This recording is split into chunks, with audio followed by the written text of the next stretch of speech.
Hello, dear students. Today we are going to revise chapter number 1 of biology, class 9th, cell. Right?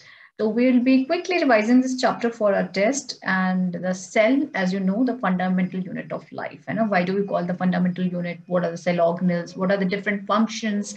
And why it is important to study? Right? So because the biology, it is just dependent on the cell and the living organisms. That is life. So what is life? Right? Let's go on. So the fundamental unit of life, as we know, the different topics we are going to discuss in this is introduction to cell, structural organization of cell, cell का structure क्या होता है, plasma membrane क्या होता है, cell wall क्या होता है, यानी कि different parts क्या होते हैं उसमें, and different cell organelles क्या होते हैं, right?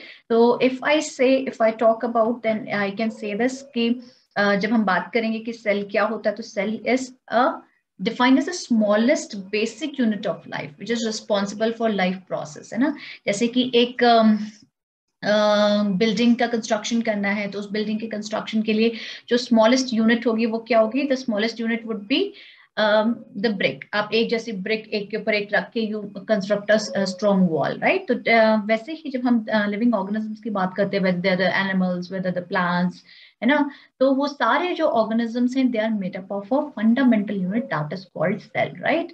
और सेल ही जो है उनको हम कहते हैं स्ट्रक्चरल या फंक्शनल यूनिट या फिर biological unit of living beings. Structure क्योंकि the basic body design is based on the type of cell, है ना, कौन से सेल से बना है बॉडी डिजाइन, ठीक है? तो सिंगल सेल है, मल्टी सेलुलर ऑर्गेनिज्म है, लाइक दैट. फंक्शन क्या है, जो सेल के अंदर जितने भी स्पेशल स्ट्रक्चर्स प्रेजेंट हैं उनको हम कहते हैं सेल ऑर्गेनल्स. तो वो cell organelles all together when they work, है ना, and the total work comes as a life process, है ना. तो जिनको उनका मिला जुला काम होता है उसको हम क्या बोलते हैं, लाइफ प्रोसेस. डाइजेशन है, रिप्रोडक्शन है, ठीक है, या कंट्रोल एंड कोऑर्डिनेशन है, एक्सक्रीशन है. तो there are different processes which undergoes and takes place in a living body, है ना.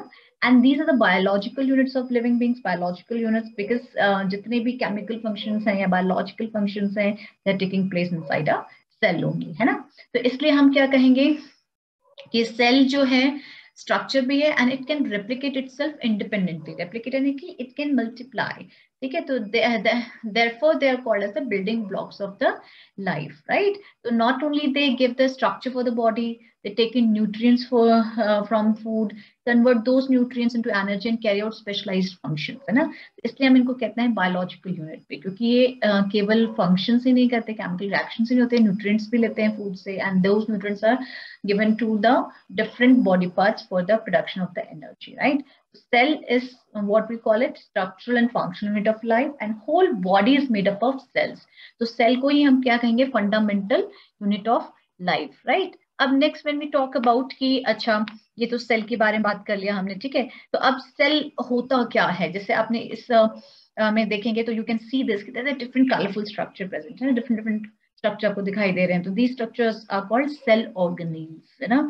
अब सेल ऑर्गेनेल्स में कौन कौन से पार्ट आते हैं, the different parts which comes in the cell organelles, like cell membrane हो गया, या प्रोटोप्लाज्म हो गया जिसको लिविंग मटेरियल भी कहते हैं, और उसी प्रोटोप्लाज्म के अंदर आपका न्यूक्लियस प्रेजेंट है, राइट? सेल का न्यूक्लियस प्रेजेंट है, गोल्गी एपरेटस प्रेजेंट है, जिसको हम पोस्ट ऑफिस भी बोल देते हैं, ठीक है, या माइटोकॉन्ड्रिया प्रेजेंट है जो powerhouse of the cell है. तो इतनी सारी चीजें जो प्रेजेंट हैं इनका अलग अलग फंक्शन है. तो we are going to discuss all these things in this chapter, right? तो लेट्स फर्स्ट डिस्कस की सेल का इंट्रोडक्शन क्या होगा. तो जैसे मैंने पहले बोला, cell is a structural and functional unit, right? Structural and functional unit है, ये स्ट्रक्चर प्रोवाइड करता है. फंक्शनल यूनिट है बिकॉज डिफरेंट लाइफ प्रोसेसेस को कंट्रोल एंड कोऑर्डिनेट करता है, and as a sum together एक life it keeps on going, ठीक है.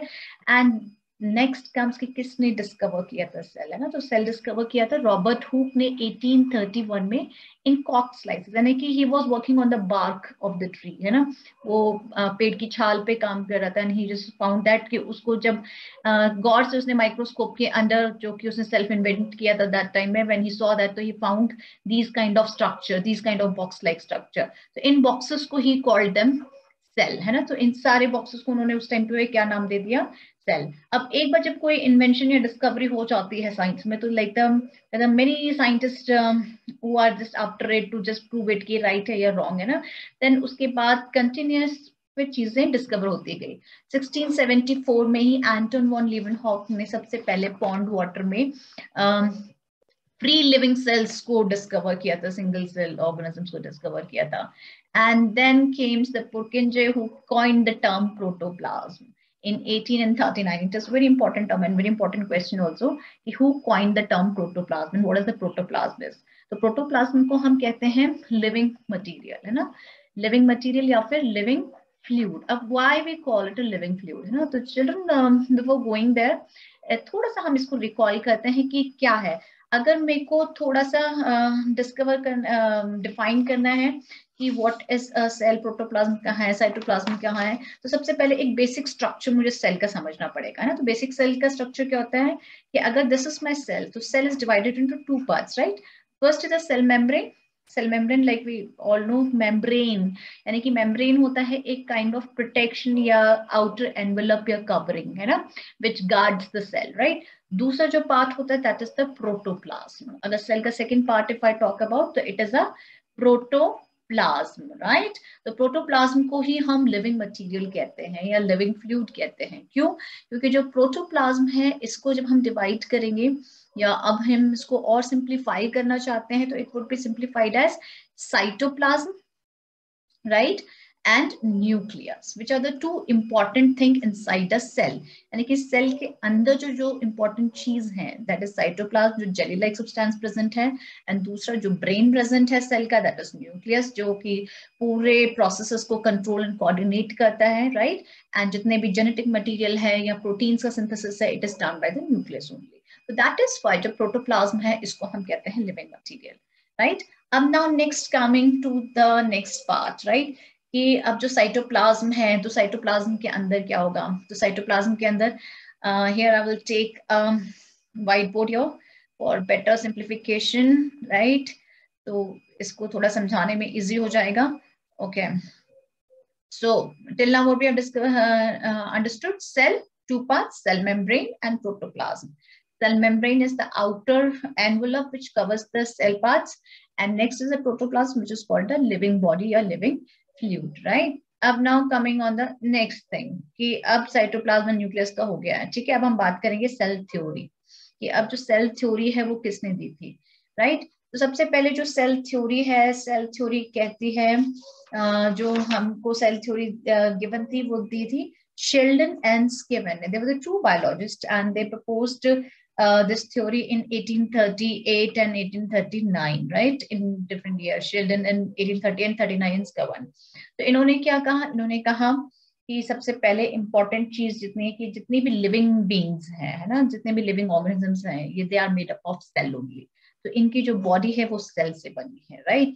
Then he said like the basic unit, अगर मैं इसको और सिंप्लीफाई करूँ तो मैं कहूंगी the basic unit of life is cell, क्योंकि शेल्डन एंड स्किवन ने कहा था, राइट. नेक्स्ट ऐसे कि जितनी भी एक्टिविटीज किसी ऑर्गेनिज्म के अंदर होती हैं, these all activities are the sum total of all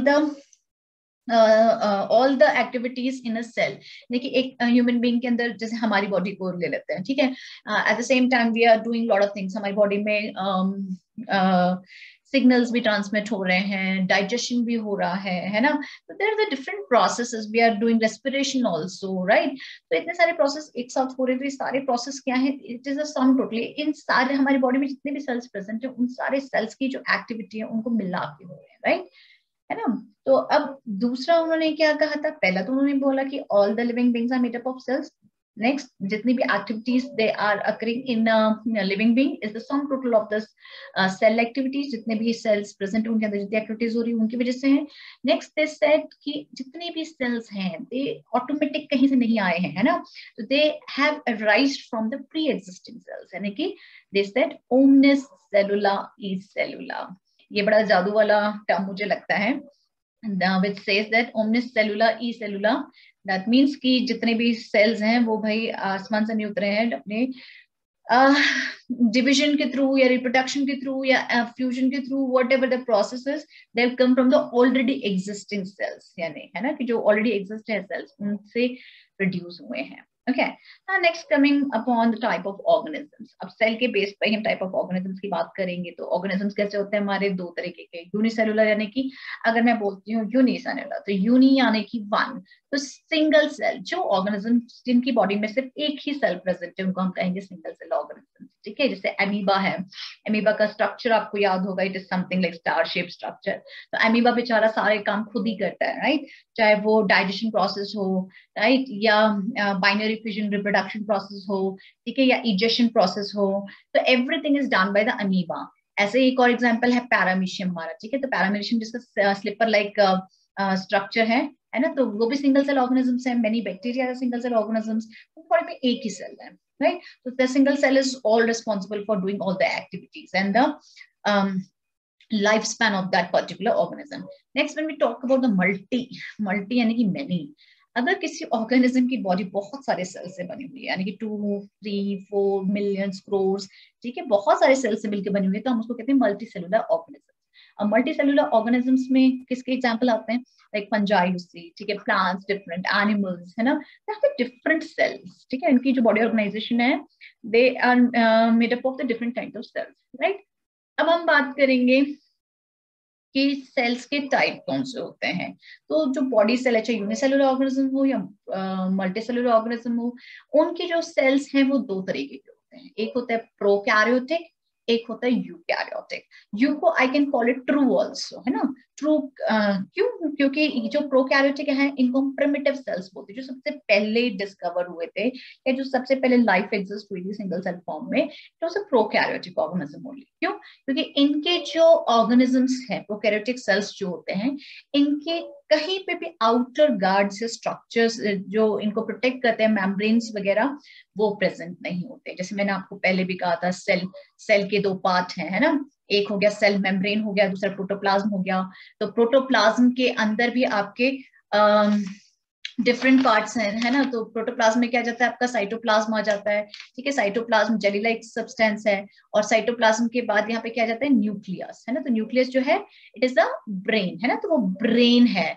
अब ये जो न्यूक्लियस है ना, तो इस nucleus is the centre portion, ये सेंटर पोर्शन होता है, यानी कि सेल का अगर ये structure suppose this is the cell, तो सेंटर में जो 10% प्लेस ऑक्युपाई करता है, that is occupied by the nucleus, ठीक है, which is called the brain of the cell also. और जितने भी कंट्रोल, कोऑर्डिनेशन, जेनेटिक प्रोसेस या हेरिडिटरी मटेरियल ट्रांसफर होता है या प्रोटीन सिंथेसिस होता है, वो सब कुछ किस में होता है, न्यूक्लियस के अंदर होता है, राइट।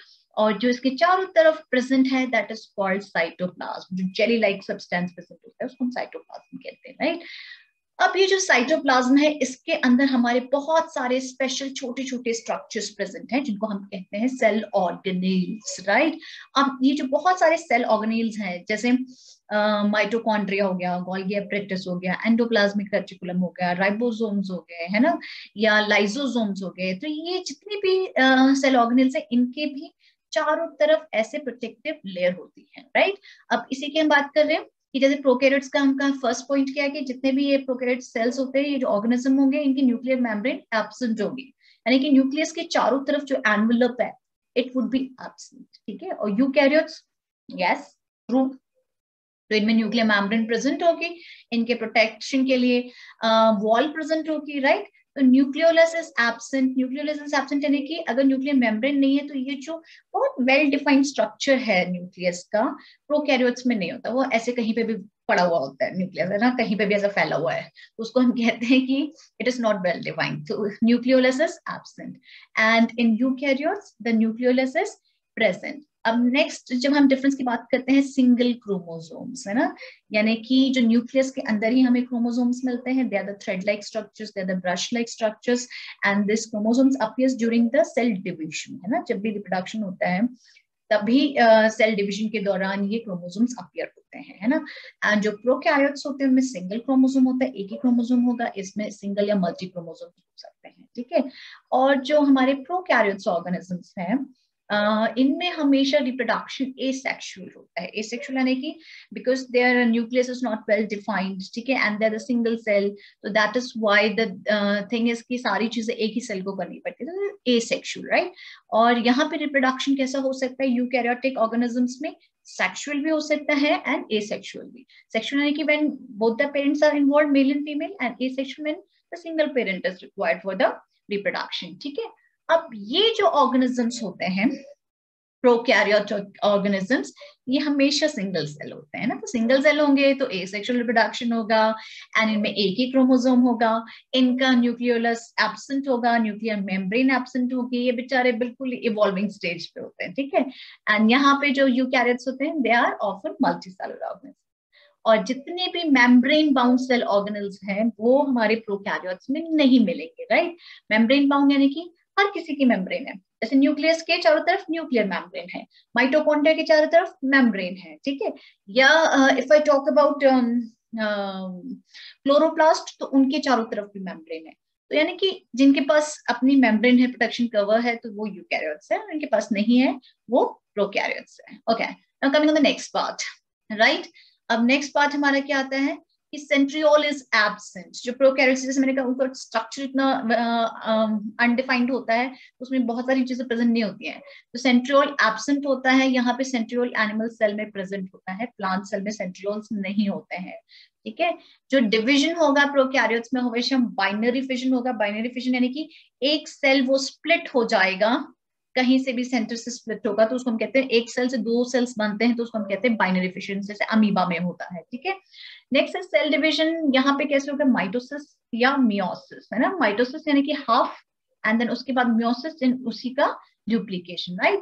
अब कुछ examples, if I say give me the some examples of the prokaryotic organisms, तो it could be blue green algae, bacteria, your amoeba, paramecium, and यहाँ पे fungi, plant, animal cell, different kind of animals you can get. Okay, yeah, I hope we have covered till here कि eukaryotes and prokaryotes के बीच में difference क्या होता है।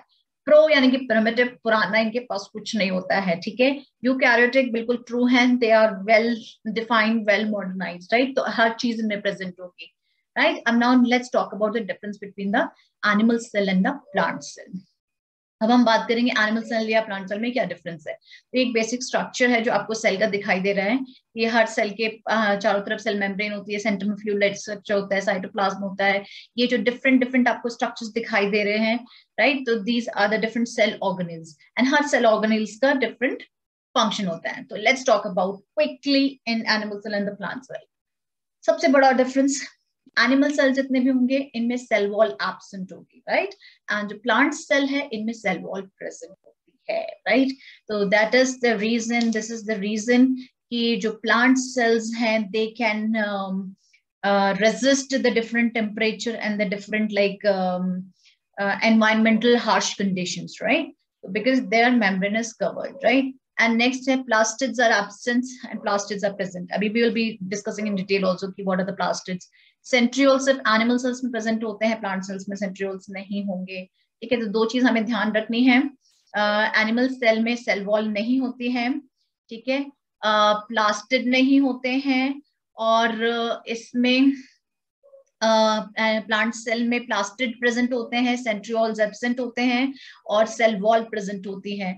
Golgi bodies present होती हैं एनिमल सेल में। गोल्गी बॉडीज की जगह पे छोटा छोटा स्ट्रक्चर प्रेजेंट होता है, गोल्गी बॉडीज का ही काम करता है, जो कि इनको बोलते हैं डिक्टियोसोम्स, जो कि प्लांट सेल में प्रेजेंट होंगे, राइट।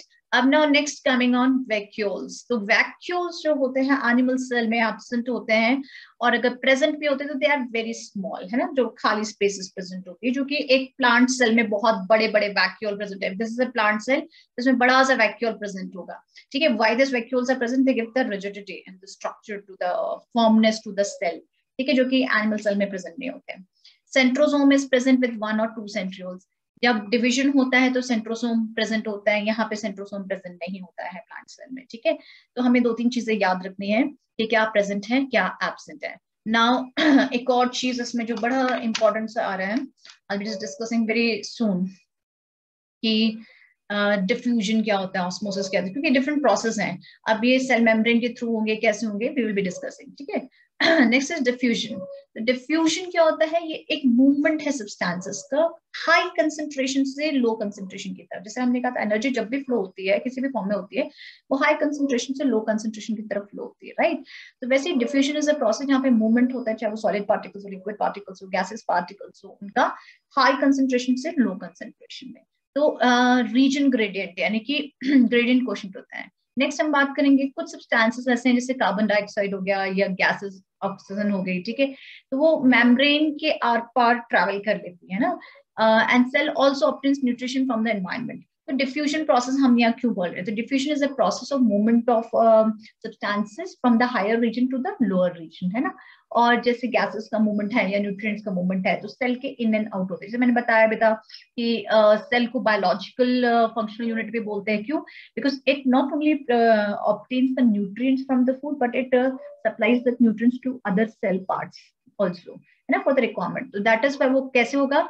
एक प्रोसेस कौन सा हो गया? डिफ्यूजन, है ना। तो डिफ्यूजन इज सिंपली मूवमेंट, ठीक है, हाई से लो की तरफ।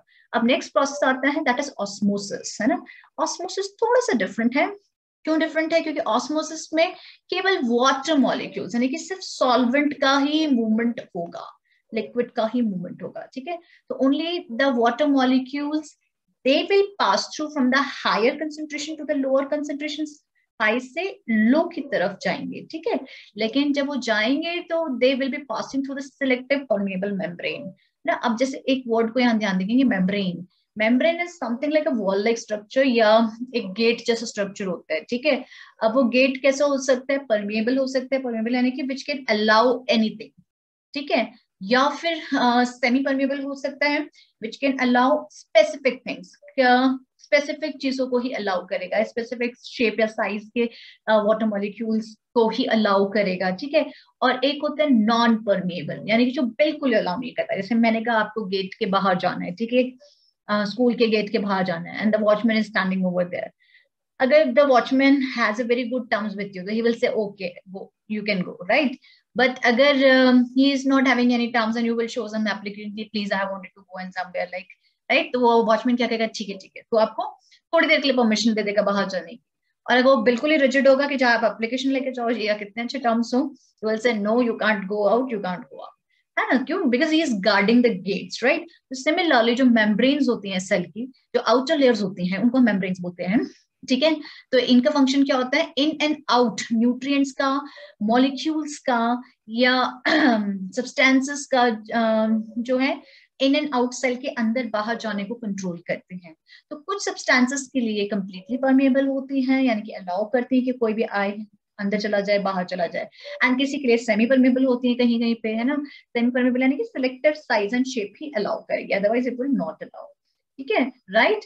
तो ऑस्मोसिस के लिए स्पेशल चीज हमको क्या ऐड करनी है? It is also a process in which the substances move from high concentration to the lower concentration, but the substances कौन से होंगे?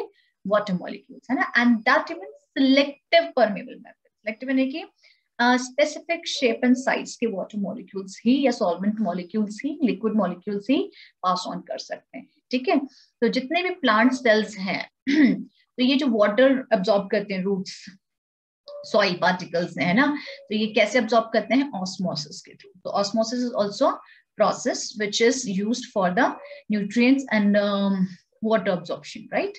अब नेक्स्ट एक इंपॉर्टेंट चीज आती है हाइपोटोनिक सॉल्यूशन, हाइपरटोनिक सॉल्यूशन और आइसोटोनिक सॉल्यूशन, है ना। तो सॉल्यूशंस क्या होते हैं? अब हम सॉल्यूशंस पढ़ क्यों रहे? हमने डिफ्यूजन पढ़ा, है ना, हमने ऑस्मोसिस पढ़ा कि भाई मूवमेंट होता है। डिफ्यूजन में किसी का भी मूवमेंट हो सकता है, सॉलिड वेव पार्टिकल हो सकते हैं, पर ऑस्मोसिस में हमेशा लिक्विड पार्टिकल ही मूव करेंगे या वाटर पार्टिकल ही मूव करेंगे, राइट। अब ये जो सॉल्यूशन है ये हम इसको कब हाइपोटोनिक, कब हाइपरटोनिक एंड कब आइसोटोनिक कहेंगे? तो हाइपो मतलब होता है लो, राइट। हाइपर मतलब होता है हाई एंड आइसो मतलब सेम। अच्छा, आपने कभी देखा होगा कि आपकी मदर जो है रेजन्स भिगो देती हैं या चने बनाने, छोले बनाने, राजू बनाने, तो she soak them in water, है ना, तो मॉर्निंग तक वो स्वेल हो जाते हैं, राइट। तो अब ऐसे अगर आप जब रेजन की बात करते हैं तो रेजन को आपने नॉर्मल पानी में डाल दिया, राइट। तो अब नॉर्मल पानी में डाला तो रेजन सुबह तक स्वेल हो जाता है, राइट। तो अगर किसी सेल के अंदर जो कंसंट्रेशन है, कंसंट्रेशन यानी कि जो न्यूट्रिएंट कंसंट्रेशन है उसका कंसंट्रेशन अगर कम है, अगर आपने उसको किसी सॉल्यूशन में रखा है, सपोज ये आपने सॉल्ट सॉल्यूशन में रख दिया, ठीक है, अब इसमें जो वाटर लेवल अगर इस रेजन से कम है यानी कि इसके अंदर वाटर लेवल कम है एंड बाहर वाटर लेवल ज्यादा है, तो व्हाट विल हैपन, जो बाहर के सॉल्यूशन से है वाटर लेवल अंदर इस रेजन में जाना स्टार्ट हो जाएगा, ठीक है, क्यों, टू मेक द इक्विलिब्रियम, है ना। तो उसको हम क्या कहेंगे कि जो मूवमेंट हो रहा है बाहर के सॉल्यूशन से, फ्लूइड का मूवमेंट या वाटर का मूवमेंट इनसाइड द सेल हो रहा है, तो हम क्या कहेंगे कि ऐसी कंडीशन में जो आपका सेल है, ठीक है, यानी कि सेल के अंदर वाटर कंसंट्रेशन कम है और सेल के बाहर वाटर कंसंट्रेशन ज्यादा है, तो ऐसे कंडीशन में क्या होगा, जो वाटर है इनसाइड जा रहा है तो वो सेल का सॉल्यूशन कैसा हो जाएगा, हाइपोटोनिक सॉल्यूशन, यानी कि ऐसा मीडियम जो क्या surrounding cell has higher water concentration, यानी कि इस सेल को मैंने ऐसे कंसंट्रेशन में रखा है जहां पे वाटर ज्यादा है ना,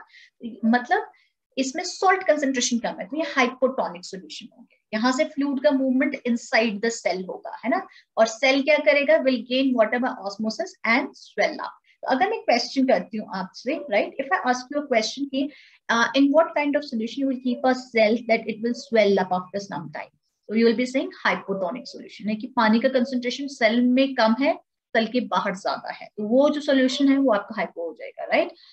अगर ऐसा ही है जैसे आइसोटोनिक सॉल्यूशन, आइसो यानी कि सेम, अगर मैं ऐसे मीडियम में इस रेजन को रखती हूँ, यानी कि I am keeping this region in such a medium जहां पे जो वाटर का लेवल है, कंसंट्रेशन है वो सेम है as compare to the this region के इनसाइड, यानी कि इस रेजन के इस सेल के इनसाइड जो कंसंट्रेशन है उसका कंसंट्रेशन भी साइटोप्लाज्म का सेम है, तो कहीं से भी मूवमेंट नहीं होगा, है ना, पानी यहाँ से जा रहा है यहाँ से वापस भी आ रहा है, तो एक इक्विलिब्रियम मेंटेन होता रहेगा, तो water crosses the cell, water cell के क्रॉस करके जाएगा बट स्वेल नहीं करेगा उसको, है ना, why, because it is kept in isotonic solution, same solution, right. And when I talk about like ऐसा सॉल्यूशन जहां पे मैंने क्या कर रखा है, यहाँ पे मेरा प्रेजेंट रखा हुआ है एंड जो इसके चारों तरफ जो मीडियम है ना, इसमें कंसंट्रेशन ऑफ वाटर जो है कम है ना, यानी कि वाटर का कंसंट्रेशन कम है, इसके अंदर वाटर का कंसंट्रेशन हाई है, ऑब्वियसली कहाँ से मूवमेंट स्टार्ट हो जाएगा, सेल के अंदर से बाहर जाना, है ना, तो water will start coming out of the cell to the medium, है ना, तो ये जो सोल्यूशन होगा इसको मैं कहूंगी हाइपरटोनिक सॉल्यूशन, इसमें मैं सॉल्ट पार्टिकल ज्यादा ऐड कर सकती हूँ तो फ्लूइड कम हो जाएगा, वाटर कम हो जाएगा, तो इस कंडीशन में जो सेल होगा, जो water crosses cell in both direction but more water leaves the cell, तो इसमें सेल क्या हो जाएगा, श्रिंक हो जाएगा, है ना, ऐसे प्लाज्मोलाइज्ड हो जाएगा, तो सेल का श्रिंकिंग जब होगा कब होगा, अगर वो हाइपरटोनिक सॉल्यूशन में रखा है, राइट। अब next coming to the next topic is what is a plasma membrane और द सेल मेम्ब्रेन। अब मैंने इतनी देर से बोला प्लाज्मा मेम्ब्रेन सेल मेम्ब्रेन, तो अब ये होते क्या है plasma membrane and cell membrane, ठीक है, तो this is the outermost covering of the cell that separates contents of the cell from its external environment. तो सेल मेम्ब्रेन जैसे मैंने कहा ये मेरा एक सेल है, इसके अंदर बहुत सारी चीजें प्रेजेंट हैं, these are my cell organelles, ठीक है, अब इसके चारों तरफ जो लेयर है, ठीक है, जो कि इसको प्रोटेक्ट करके रख रही है, इसको मैं कहूंगी सेल मेम्ब्रेन, है ना। सेल मेम्ब्रेन का काम क्या होता है, it separates contents of the cell, यानी जो सेल के अंदर के जो कंटेंट है इनको सेपरेट करती है एक्सटर्नल एनवायरनमेंट, यानी कि ये सेल जहां पे भी जिस भी एनवायरनमेंट में है, जिस भी बॉडी में प्रेजेंट है, जिस भी मीडियम में प्रेजेंट है, उससे सेपरेट कर देती है, जैसे हम डिब्बे के अंदर कोई चीज बंद करके रख देते हैं, दैट डिब्बा protects the things from the moisture, from the water, from the contamination like this, है ना, तो वैसे ही सेल मेम्ब्रेन का काम होता है, जिसको हम प्लाज्मा मेम्ब्रेन भी बोल देते हैं, राइट। ओके, नाउ अब हम बात करेंगे कि प्लाज्मा मेम्ब्रेन या सेल मेम्ब्रेन का काम क्या होता है, ये क्या करता है। तो जो प्लाज्मा मेम्ब्रेन है, ठीक है, इट अलाउज और permits the entry and exit of some materials. जो ये प्लाज्मा मेम्ब्रेन है, जिसमें मैंने कहा आउटर सेल है, तो ये कुछ स्पेसिफिक मटेरियल से सब्सटेंसेस की ही एंट्री या एग्जिट सेल से अंदर या सेल से बाहर अलाउ करेगी, है ना। कुछ मटेरियल्स को ये बिल्कुल अलाउ नहीं करेगी, तो वहां पे हम उसको कहेंगे ये नॉन परमिएबल है, राइट। अब कुछ को ये सिलेक्टिवली अलाउ करेगी, कुछ पार्टिकल्स ही जा सकते हैं, लाइक सपोज 1 सेंटीमीटर, में एक आइडिया के लिए बोल रही हूँ, 1 सेंटीमीटर का पार्टिकल ही एंटर कर सकता है, अगर 1 सेंटीमीटर की जगह 2 सेंटीमीटर का जाएगा तो it won't be able to cross this border, right. 1 centimetre से नीचे जाएगा तो इट कैन क्रॉस, राइट। तो ऐसे ही इसको हम कहेंगे कि जो मेम्ब्रेन है मेरी वो कैसी हो सकती है, इधर it can be permeable, non permeable और सेमी परमिएबल, ठीक है। एंड दूसरा it is made up of lipid and proteins, lipid यानी कि फैट्स एंड प्रोटीन से। जो प्लाज्मा मेम्ब्रेन मेरी किस चीज से बनी होगी, फैट्स एंड प्रोटीन्स से, right? Okay, now next is what are the properties of the plasma membrane? Flexible होती है, ठीक है, क्यों? क्योंकि लिपिड एंड प्रोटीन से बनी होती है। अब इसी फ्लेक्सिबिलिटी की वजह से क्या है, it protects it from the external environment, ठीक है, और उसकी वजह से क्या है, it flexibility enables cell to engulf in food and other from the external environment. तो इस प्रोसेस को हम कहते हैं एंडोसाइटोसिस। जैसे अमीबा जो अपना फूड लेता है ना, वो क्या करता है, उसको एंगल्फ कर लेता है, खींच लेता है ना, तो उसको हम कहेंगे एंडोसाइटोसिस, राइट? अब नेक्स्ट है जो इंपॉर्टेंट टर्म आ रहा है, दैट इज ये फंक्शंस क्या है, permits the entry and exit of materials and the nutrients in and out of the cell, ठीक है, and it also prevents the movement of some materials which is not required for the cell, है ना, तो उनके लिए वो selective permeable membrane की तरह काम करती है। नेक्स्ट है cell wall. Cell wall animals में प्रेजेंट नहीं होती है, ओनली प्लांट्स में प्रेजेंट होती है ना, तो ये बाहर होती है, रिजिड होती है, रिजिड यानी कि हार्ड होती है, एंड प्लाज्मा मेम्ब्रेन के भी बाहर होती है। Like this is my plasma membrane, cell membrane, तो इसके बाहर जो एक और लेयर है जो कि प्लांट्स में प्रेजेंट होगी, उसको मैं कहूंगी सेल वॉल, ठीक है। अब ये जो सेल वॉल है lies outside the plasma membrane and ये किससे बनी होती है, सेलुलोज से, ठीक है। Cell wall is made up of cellulose, और सेलुलोज क्या होता है, कॉम्प्लेक्स सब्सटेंस होता है जो कि स्ट्रक्चर एंड रिजिडिटी देता है प्लांट्स को, ठीक है। अब फंक्शन क्या होता है सेल वॉल का, सेल वॉल का फंक्शन भी होता है, it permits the cells of plants, fungi and bacteria to withstand dilute hypotonic solution, है ना, तो हाइपोटोनिक सोल्यूशन से इनको प्रिवेंट करके रखता है, ठीक है। एंड एक्सटर्नल मीडिया से विदाउट बस्टिंग, सेल को बस्ट हुए बिना, है ना, इनको प्रोटेक्ट करके रखता है। और in such media the cells tends to take up water by osmosis, है ना, जो प्लांट की रूट्स हैं वो वाटर किस प्रोसेस के थ्रू लेती है, ऑस्मोसिस, यानी कि it allows only the water molecules to enter into the cell, है ना, अदरवाइज कोई भी न्यूट्रिएंट एंटर कर जाएगा, कोई भी तो उसको अलाउ नहीं करती। तो wall exerts an equal pressure against the swollen cell. अब जो ये मेरा सेल है, ये ऑलरेडी इसके अंदर साइटोप्लाज्म प्रेजेंट है।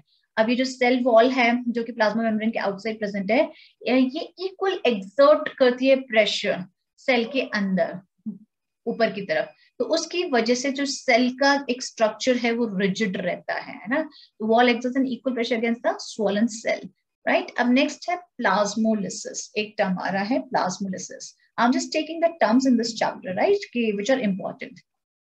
प्लाज्मोलिसिस क्या होता है, जब भी कोई living plant cell water lose करता है through osmosis, there is a shrinkage, है ना, जैसे मैंने आपको पहले भी एक चीज बताई थी, hypotonic solution, hypertonic solution and isotonic solution, है ना। अब ये सॉल्यूशन का क्या होगा, अगर किसी सेल के बाहर के मीडियम में जो भी सॉल्यूशन है उसको हम अकॉर्डिंगली कहेंगे, राइट। अब मैंने इसे हाइपोटोनिक सॉल्यूशन में तो हमेशा वाटर कंसंट्रेशन ज्यादा होता है सराउंडिंग में as compare to the cell, right, तो वाटर एंटर करता है सेल के अंदर तो स्वेल होता है, राइट। और जब हाइपर होता है नहीं कि वाटर कंटेंट बाहर है, सेल के अंदर वाटर कंटेंट ज्यादा है, तो ऐसे सॉल्यूशन को हम कहेंगे हाइपरटोनिक। तो हाइपरटोनिक कंडीशन में क्या होता है, जब वाटर का मूवमेंट होता है, सॉल्वेंट का मूवमेंट होता है, तो there is always a shrinkage, है ना, तो श्रिंकेज होगा, कॉन्ट्रैक्शन होगा सेल का, है ना, तो उसकी वजह से क्या होगा, जितने भी कंटेंट्स हैं cell away from the cell wall, तो वो जैसे सेल है मेरा, तो इसके जो कंटेंट्स है वो सेल वॉल से श्रिंक होके बिल्कुल सेंटर में आने लगेंगे, and this phenomenon is known as plasmolysis, यानी कि श्रिंकिंग या contraction of the contents of the cell away from the cell wall is called plasmolysis. lysis मतलब क्या होता है, ब्रेकिंग। प्लाज्मो यानी कि जो प्लाज्मा प्रोटोप्लाज्म प्रेजेंट है उससे हट के अलग चलना, ठीक है, right. Okay, let's I am just stopping this here only, stop share and